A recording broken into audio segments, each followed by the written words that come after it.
Hello everyone, welcome to this first recording on geometry, and today we shall speak of the inscribed angle theorem, which is by far one of the most beautiful elementary theorems in geometry. So let me just quickly tell you what the inscribed angle theorem is, and then after that I shall solve two interesting problems in this beautiful theorem, and then I shall hand over the exercise to you. Now the inscribed angle theorem goes something like this. If you have a circle and this is the center of the circle, and you have an angle inside the circle, we shall call this as a central angle. Let's call it theta. Now the theorem says that you take another point anywhere on the circle, so it could be anywhere in this arc that I've shown you, and let's call it something. Let's call it D, and let's call this point as A and this point as B. And now this is the chord AB, and this is the arc AB, and we shall call the central angle as the angle subtended by the chord or the arc. So this is the terminology that is used. And now you take any point D as shown in the diagram, and the theorem says that all of these angles are actually equal, and in fact equal to theta by 2. So the measure of these angles, which are all equal, is actually equal to theta by 2. Now I shall post another video of the proof of this theorem, which is definitely very interesting and quite elementary. You will find this in many books, so I shall not talk about it right now. Rather, we shall devote another video to this. So let me straight away jump to some simple applications of this wonderful and beautiful theorem.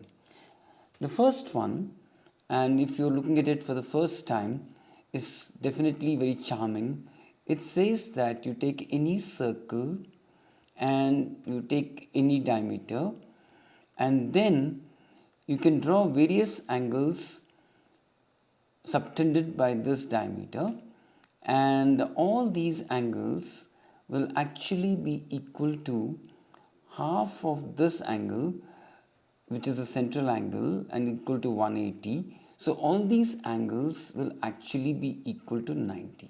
So it is definitely very interesting to know that all these angles in the semicircle will actually be 90. Now, my first assignment that I've posted in the classroom is based mainly on this simple fact. Now, let us straight away obtain one or two simple results due to the inscribed angle theorem. And the first one is like this, very well known, but let's quickly prove it now. You take any circle, and a quadrilateral that is inscribed in a circle is known as a cyclic quadrilateral.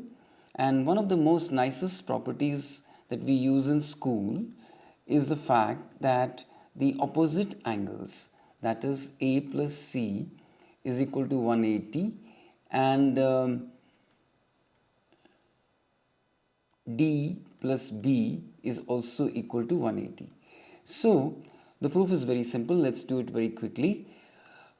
It's a very nice and simple application of the inscribed angle theorem. So if C is the center of the circle, then let's call this angle as X. And the inscribed angle theorem now says that A is equal to X by 2. And let's call this angle as Y. That's the central angle, Y.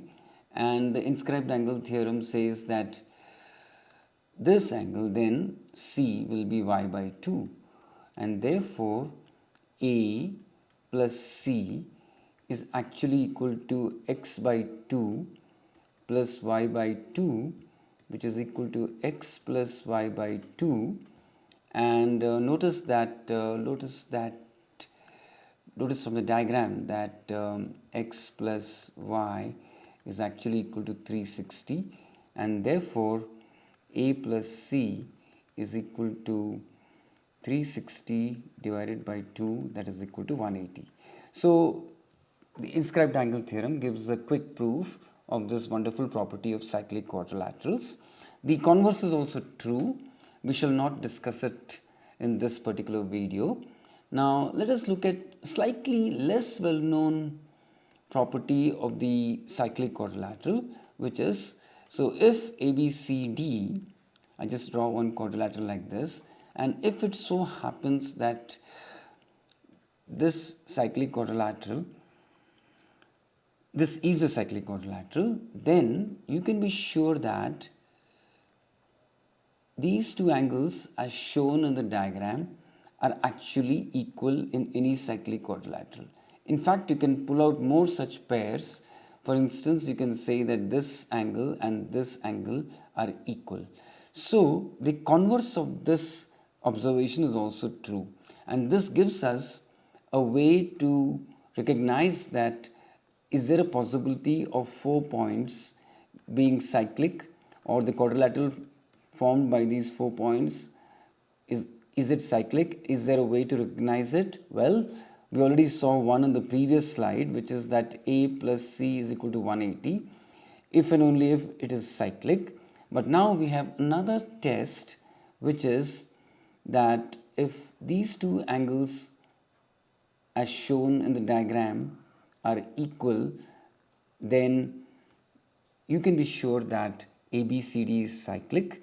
Now let us prove it as a property of the cyclic quadrilateral. This is a simple consequence of the fact that we are studying in this lesson, which is the inscribed angle theorem. So let's go through that very quickly. So you have a circle in which you have a cyclic quadrilateral, and now you can see that the property that we have been talking about is pretty obvious in this scenario thanks to the inscribed angle theorem. So what we've been really trying to convince you is that two such angles as shown in the diagram are equal. Now you can see that it is nothing but both the angles are just the angle subtended by a common chord DC. So let me use some other color. So if you have DC, both the angles marked red are actually subtended by this chord, or you can say that they are angles in the same chord, and therefore by the inscribed angle theorem these two angles are equal. But now the angles DAC is equal to angle CBD. This is due to the inscribed angle theorem. The converse is true, and we shall not prove it in this lesson, but what we really want you to remember is this is another way to identify a cyclic quadrilateral. So two interesting properties of the cyclic quadrilateral are an immediate consequence of these nice theorem that we have learnt.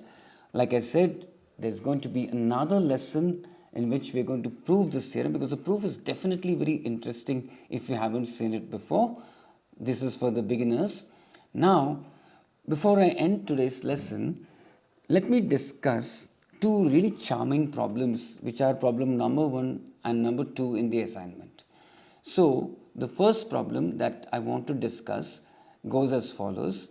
You have a circle, and then you have a point P outside the circle, and your job is to find a way via a geometric construction to draw these two tangents, which are a very well-known configuration that you study in school.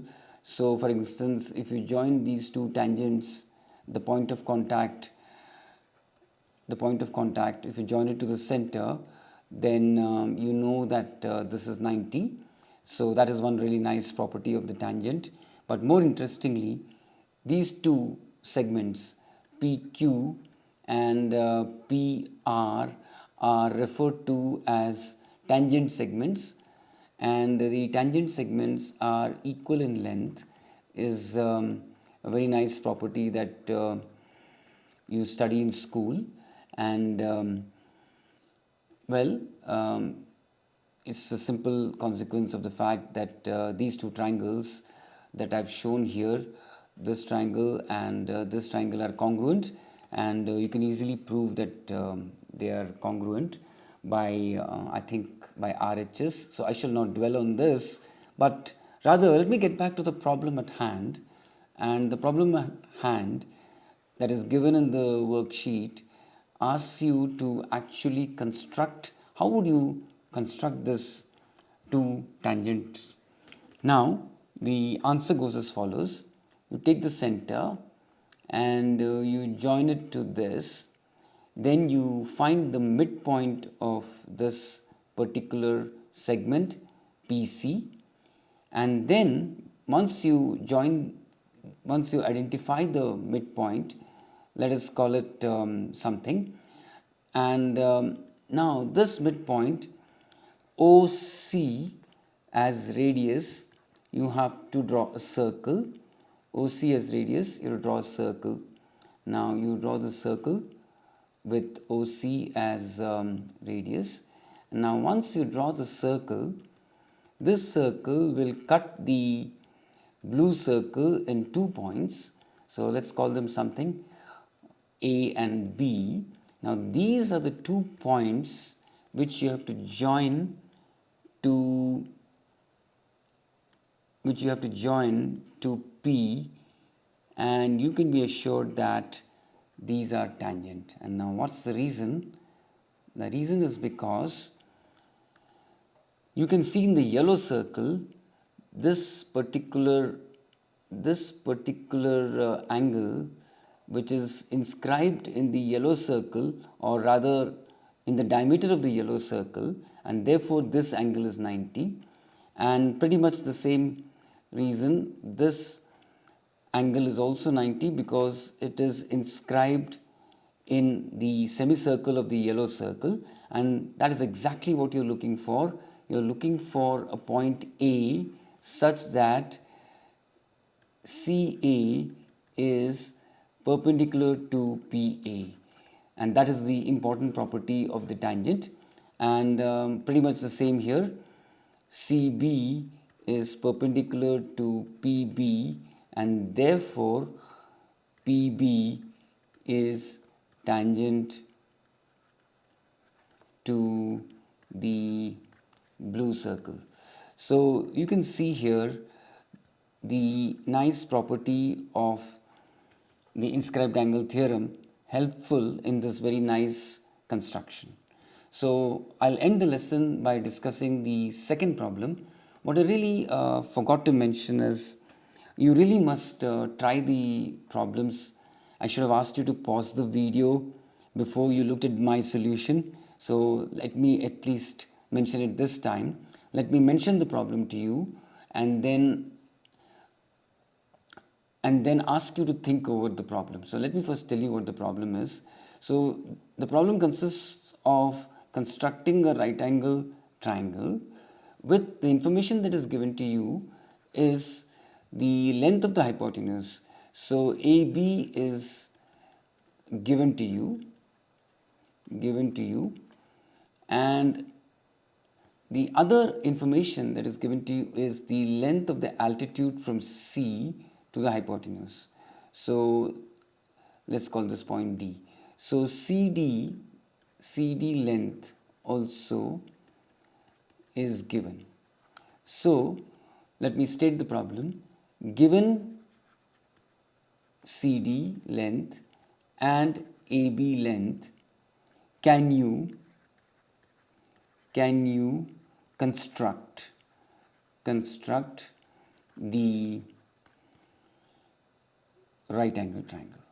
So that is the question. Now the lesson itself is based on the inscribed angle in a semicircle. So you can be sure that it is related to the problem, and I really invite you to pause the video and try to solve this problem. It is definitely very interesting. It should definitely qualify as an interesting geometry problem.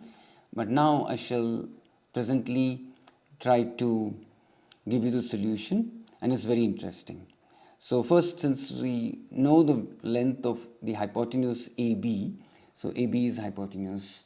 Let's draw AB first. AB is hypotenuse.